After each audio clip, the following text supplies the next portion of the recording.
case for Nick Carter, master detective.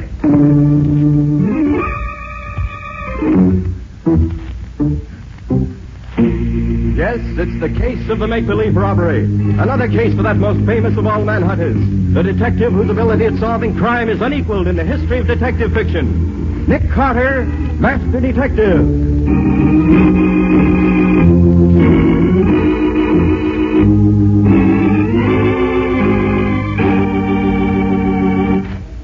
So I says to the director, well, how about putting me in this picture, too? Why should I pay you $10, says he? You ain't no cop. Oh, ain't I says to him. I'm Waldo McGlynn, that's who I am. I don't wear no uniform, but I'm the best doggone detective in this town. Well, when he hears that, he says, okay, give the other cops a hand holding back the crowd there. Well, why don't you give it... Quiet, everybody, quiet. Let me have your attention, please. We're ready to start shooting. Each one of you policemen knows the job you're to do. Okay, now here's the layout. The bandit car drives up. The two crooks get out of the car, walk into Randgold's jewelry store, and go straight through the store to the offices in the back. The camera will follow them as they go. We're not taking any sound now. That'll be dubbed in later. Then, as the crooks come out of the store again, they'll get in the car and drive up the street. The sound-stricken camera will follow them for some other shots later. Is that clear? You know what he means? Yeah, I know. All right, stand by. Everybody in the scene, act natural, please, and don't look at the camera. Here comes the bandit car. On your toes now.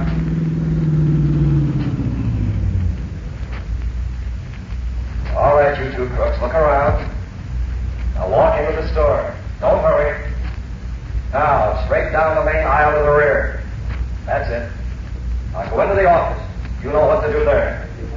All right, now stand back. Don't shove. Take it easy, will you?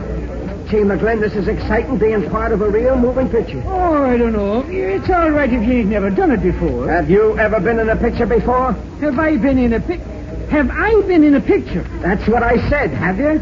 You know this ain't a bad way to make $10, just standing around watching some other guys work. I bet you've never been in a picture. Hey, those were pistol shots. Come on. Hold it, you dope. Those were part of the moving picture, remember? Oh, yeah. I just wanted to find out what you do. Who are you, kid? Look, when I was out in Hollywood, I used to be the top... The two bandits are coming back now. All right, you two, now just take it easy. Nobody's going to stop you. That's it. Now get into your car and drive off down the street. We'll follow you for the other seats. Now get going. We'll be right behind you. You policemen hold back the crowd until we get well down the street, and then you can let them go. You'll get your checks at headquarters tonight. Thanks, and so long. Well, that's that. Yeah, I sure wish I could make $10. Hey, what is it, lady? The cashier's been murdered. They shot him down. In cold blood. Take it easy, lady. He ain't dead. This was He just is dead, I tell you. Shot through the head. He's really dead.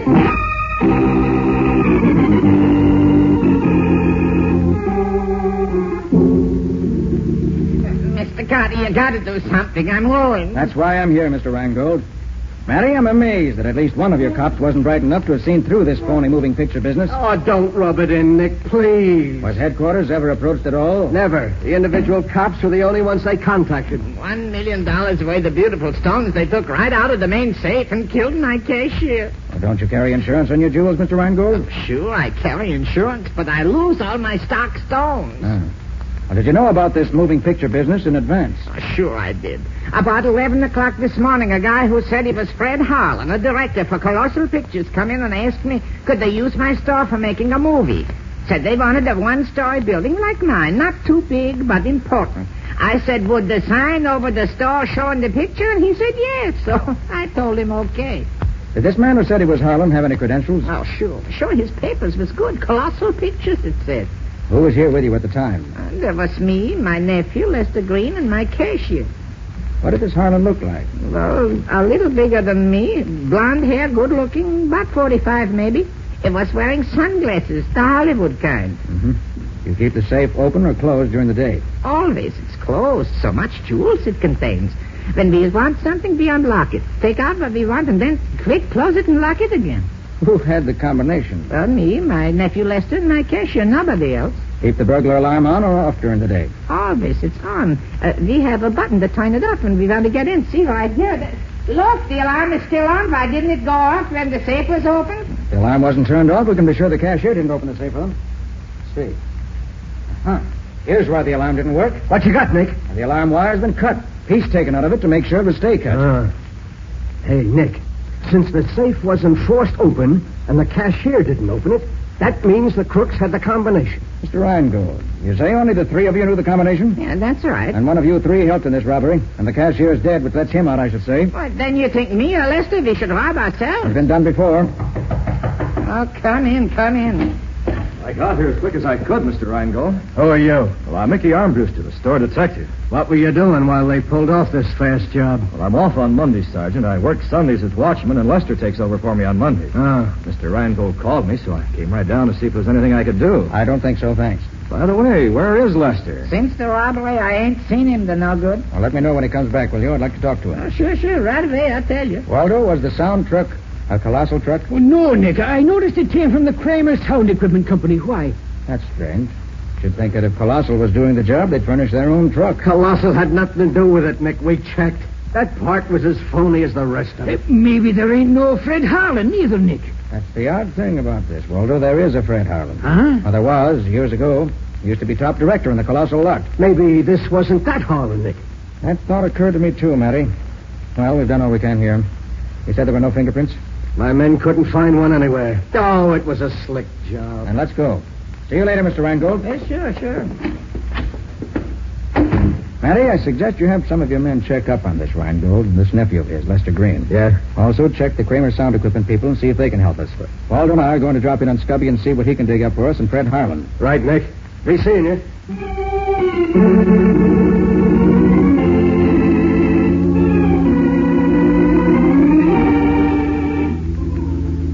Now, Mr. Kramer ain't here now.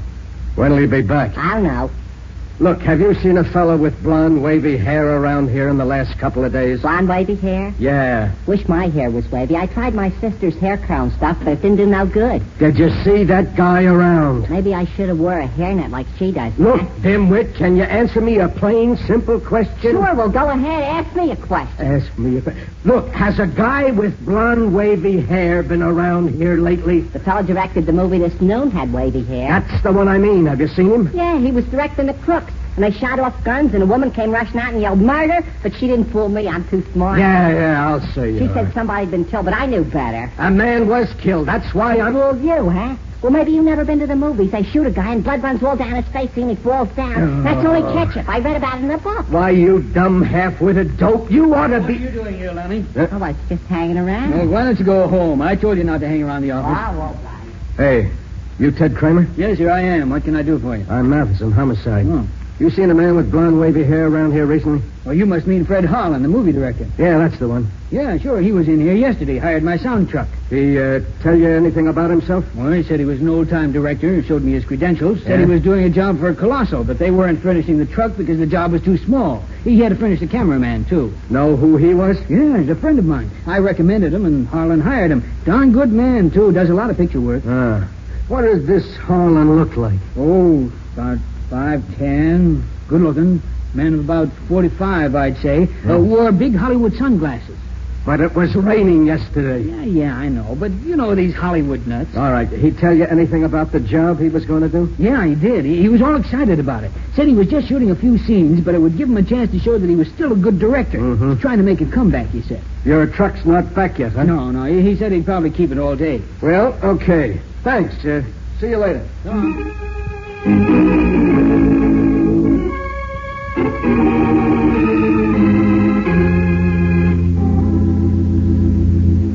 Well, here you are, Nick. This is everything I can find in the files about Fred Harlan. Thanks, Cubby. Hey, look at the bunch of stuff he's got there. That Harlan must have been quite a guy. Well, he sure was. Here, Waldo, you take these clippings. Okay. Scubby, you take these. Yep. I'll go through these others. Okay. Oh, here's a picture of the guy, Nick. Oh, let me see. That's the guy, Nick. That's the lad who directed the movie this morning. Sure as you're a foot high. Yes? The date of this. Taken 15 years ago. No change in his looks in 15 years? I wish I could do that. Nobody can do that, Scubby. That's what interests me. And he had his horoscope told, too. Oh, anything for publicity, Walter. Yeah, I see. And here's an article about him and his fingerprints, too. He didn't miss a trick. Let me have that, Waldo. Yeah, sure. Oh, here are the last ones, Nick. Reports of his accident and the follow-up stories. Accident, huh? Serious? Almost fatal. Doctor said he suddenly cracked up while he was driving. Went over an embankment and was badly broken up. Well, let me see those, will you? Oh, sure. Here you are. Thanks. Ribs broken, arm broken 2 places, leg cracked, bad cuts on head, long jagged cut under right ear. Cut under right ear. Yes, I seem to remember seeing a scar like that very recently. You mean Harlan still has it, Nick? I've never seen Harlan, Scully. But I've seen that scar somewhere today. Where, Nick? I'm not sure. Spent months in the California Medical Hospital under the care of Dr. Edward Wilson. That all, Scully? Yeah, that's all. He dropped out of sight after that. All right, thanks. That helps a lot. Now I'll call the office and see what's happened there. Then we'll look up Harlan himself if we can find his address. And if there is such a person...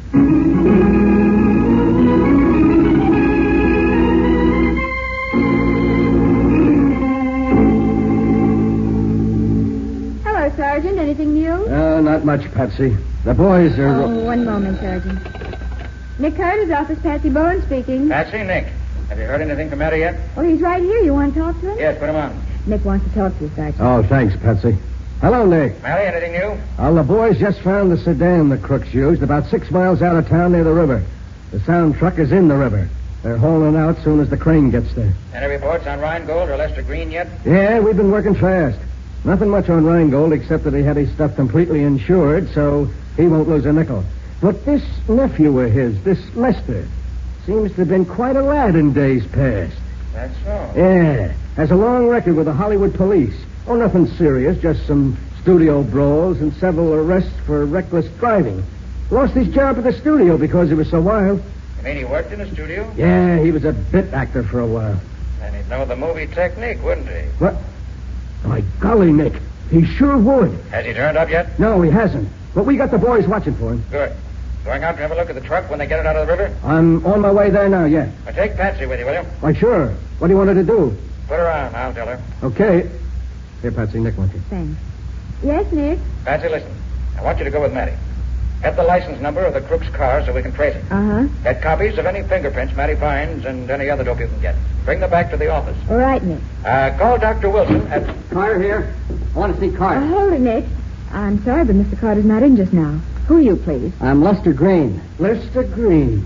Just the boy I want to see. Well, who are you? Sergeant Matheson, Homicide Bureau. Oh, so you're the guy. What the devil do you mean by telegraphing Hollywood, checking up on me? We wanted to find out what kind of a guy you are. And we did. Oh, so I get into a couple of jams out there. What's that to you? Plenty. Right now? Well, I was just a kid when I was in Hollywood 6 years ago. I'm different now. Says you. You got into jams out there. Now you're in a jam here. Who says I'm in a jam? I do. You want a poke in the nose? Just one little poke, mister, and you'll find yourself behind bars. Okay, Nick, I'll take care of everything. Bye. Now then, what do you know about the robbery of your uncle's store? The store? Yeah. Robbed? Yeah. When? Oh, I suppose you don't know nothing about it. Well, no, I don't. Huh? Well, then you won't mind answering a few questions for me, will you? Gosh, no. Well, that's better. Now, I gotta go out to have a look at that truck, so suppose you come along with me. On the way, you can tell me everything you've done since you got up this morning.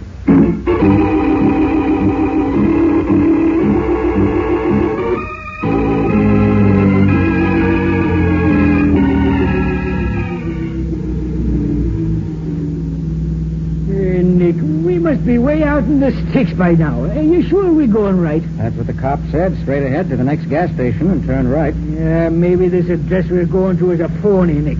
Just because Harlan gave it to the man he rented the sedan from, though, don't prove he really lives there. It doesn't prove he doesn't either.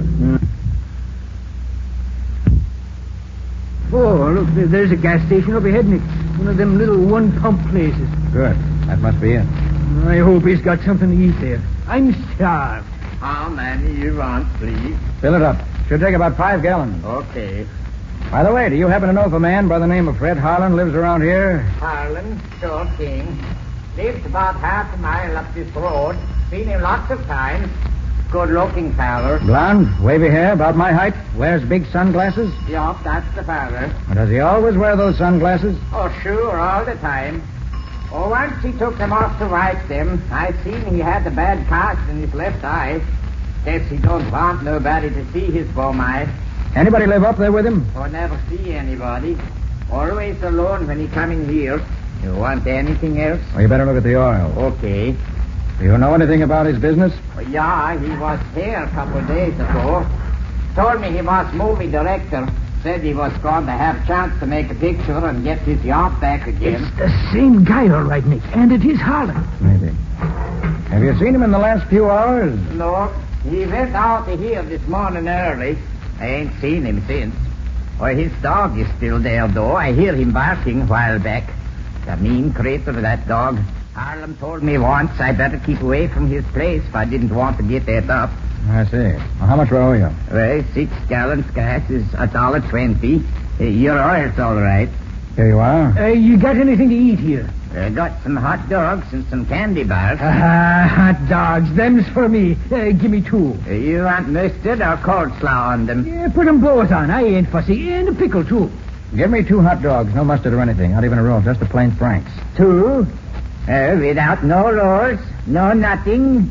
Just plain? That's right. Well, it seems to me you've been crazy, but it's your business. I thought you never ate them things, Nick. I don't. I'm buying them for a friend. I hope he likes them.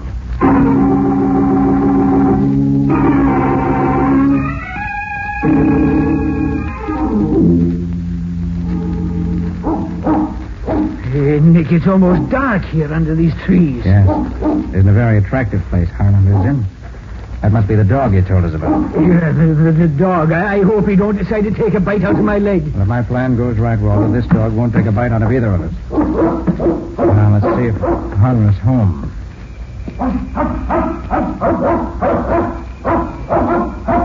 Seems to be no one here but the dog. Well, let's see if we can get this door open. There, this was easy. Now what? Now I open the door just a crack like this. And give Mr. Fred Harlan's dog the 2 weenies I bought for him. Nice doggy. Bet you're hungry. Here, see how these taste.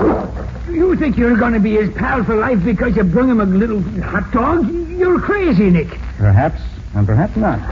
You feeling tired, doggy? Well, lie down, take a little nap. That's the way. Now close your eyes. Hey, what are you doing, Nick? Hypnotizing him? There, now we can open the door all the way and walk in. Well, holy mackerel. That hound is dead to the world. What did you do to him, Nick? Just fed him the 2 hot dogs you bought at the gas station, that's all. You mean them 2 weenies did that to him? Those 2 weenies, Waldo, had a couple of knockout drops in them. Well, I'll be a monkey's uncle. Now, let's see what we can find here.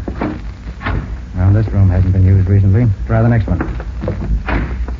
No, this one ain't either. Dust is thicker than the rug. What's this, the kitchen? Yeah. And they used this room, all right. What a mess. If you start hunting for clues in this place, you got yourself an all-night job. And I can't spend that much time on it. Well, let's have a look upstairs. Yeah. You know, the guy at the gas station said he never spent much time here. Well, maybe he just lived in one room in the kitchen. I think you're right, Waldo. Yes.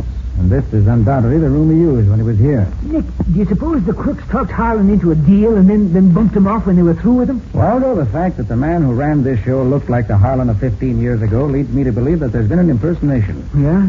But who impersonated who? That's what I'm trying to find out. Now, first, let's pick out some good fingerprints. Should be plenty of them on this dressing table. Yeah, here. And here. Lift them off for the files. You mean the way you showed me the other night, huh? Yes, use the clear Scotch tape. Okay, Nick.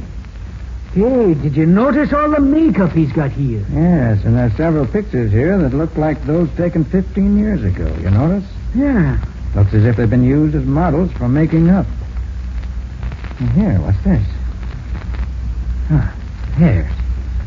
Blonde, wavy hair. Hey, that's what we're looking for, ain't it? Yes. Uh-huh. Now we're getting somewhere. Waldo, these hairs didn't come out of a head. They came off a wig. Off in a wig? How do you know? Have no roots on them. Made up in a wig, huh? Now I know that was an impersonation. Oh, Nick. Just happen to see this here in the wastebasket. What is it? It's a piece of wrapping paper from Rheingold's jewelry store. And do you see what it says on it here? To be called for. Yes. And look at the name of the one who was to do the calling. Yeah. Well, what's the connection between him and Harlan, Nick? A very strong one, I believe. You got any ideas? I have. Right now we're going back to the office to gather up what loose ends we can. And you're going to bring Harlan's dog along with you. Bring the dog? Are you crazy, Nick? Maybe I am. I bring him along just the same.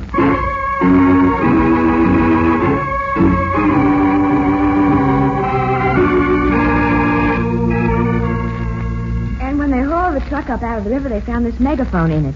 And it has fingerprints on it. You mean the water didn't wash them off? Water doesn't hurt prints, Waldo. Patsy, did you get a picture of them? Uh-huh. Sergeant Matheson gave me one. Here. Now, where did I put that news picture? Ah, yes, here it is. Now, let's see. Ah. The prints on the megaphone matched the picture of Harlan's prints exactly. Then by golly, Nick, it was the original Harlan who did the job. Is that good or bad, Nick? Anything that helps solve the case is good, Patsy. And if Harlan himself did it, it's certainly one step nearer the end. Nick Carter's office, Patsy Bowen speaking. Oh, yes, just a moment, please. I'll put Mr. Carter on. And Nick, it's Dr. Wilson of the California Hospital. He's the one who treated Harlan after his accident. Oh, yes. Hello, Dr. Wilson. Yes. Uh-huh. I see. Wouldn't have recognized him, huh? Yes, of course. Well, Doctor, do you know where he went after he left the hospital? Oh, he did? I see. Well, thanks very much, Doctor, for taking the time to call me like this. I really appreciate it. Goodbye. Well, Nick? Just as we suspected. When Harlan left the hospital, it would have been difficult for even his old friends to have recognized him. He was badly cut about the head and had lost over 50 pounds. Dr. Wilson said he was in pretty bad shape. And he came back here to live. Nick, I'm getting all balled up here. If Harlan actually is Harlan, he couldn't look the way he did 15 years ago before the accident, but if he does look the way he did then, it can't really be Harlan, which it is. Oh, boy, you are tangled up, aren't you? Patsy, call Matty and tell him to meet us at Rhinegold store. Waldo, how's the dog? You're still sleeping, Glory be. He's a mean son of a gun, that one. Okay, put him under your arm and let's go. Put him under your arm and let's go. It's all I can do to lift a brute off the floor. No, don't gripe, Waldo. Just be glad it isn't a Great Dane. A Great... Oh, nuts. Come on, you.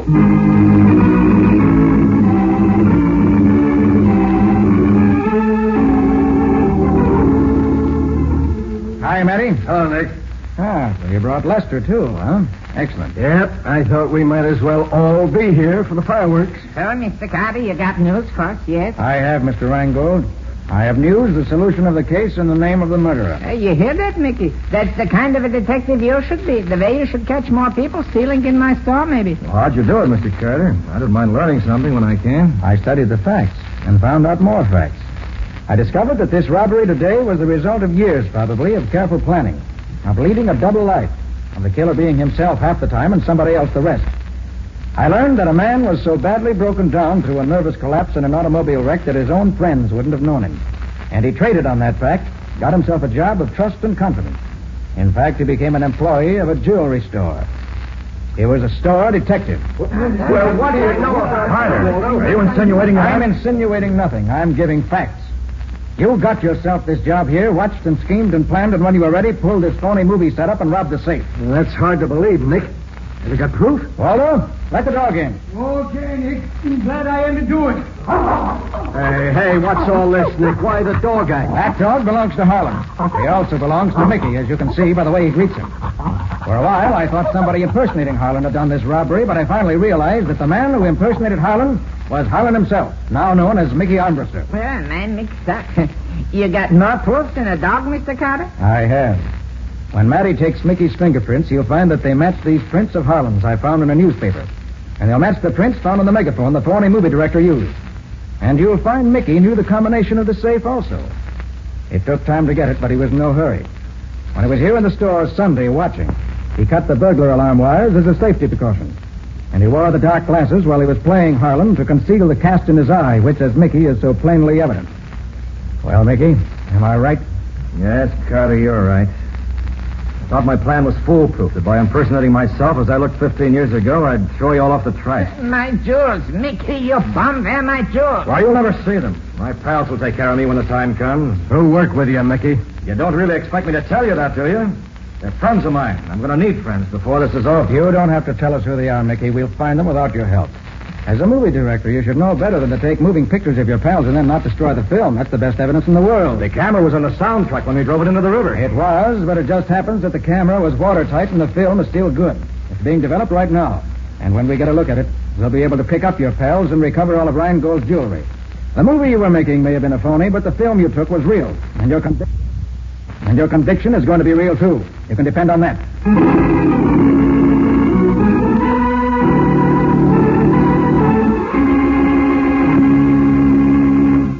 Nick, before you give us a peek into your story for next week, I want to talk for a moment to the young men of America. You know, it is no longer true, if it ever was, that men join the Army only if they can't get jobs anywhere else, or if they're not fitted for some other job, or if they're too lazy to look for one. The new American Army of today is a compact, carefully chosen group of skilled technicians with brains and ability.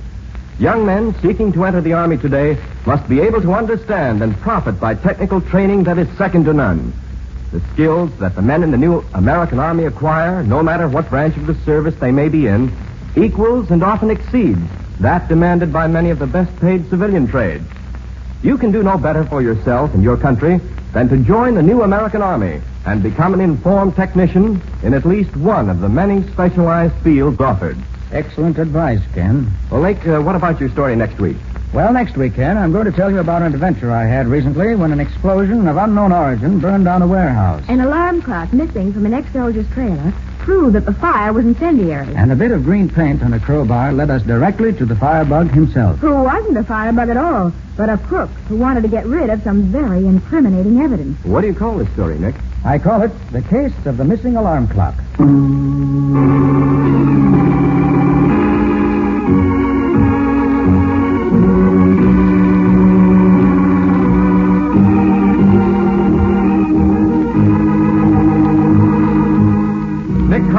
Master Detective, which is produced and directed by Jock McGregor, is copyrighted by Street and Smith Publications, Incorporated.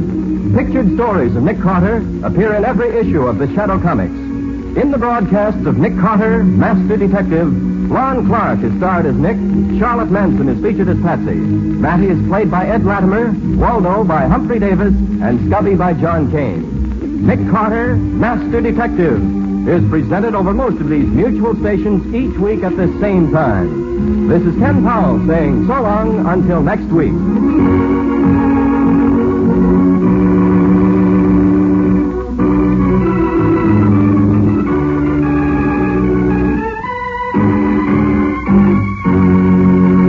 This program was heard in Canada through the facilities of the Canadian Broadcasting Corporation. This is the Mutual Broadcasting System.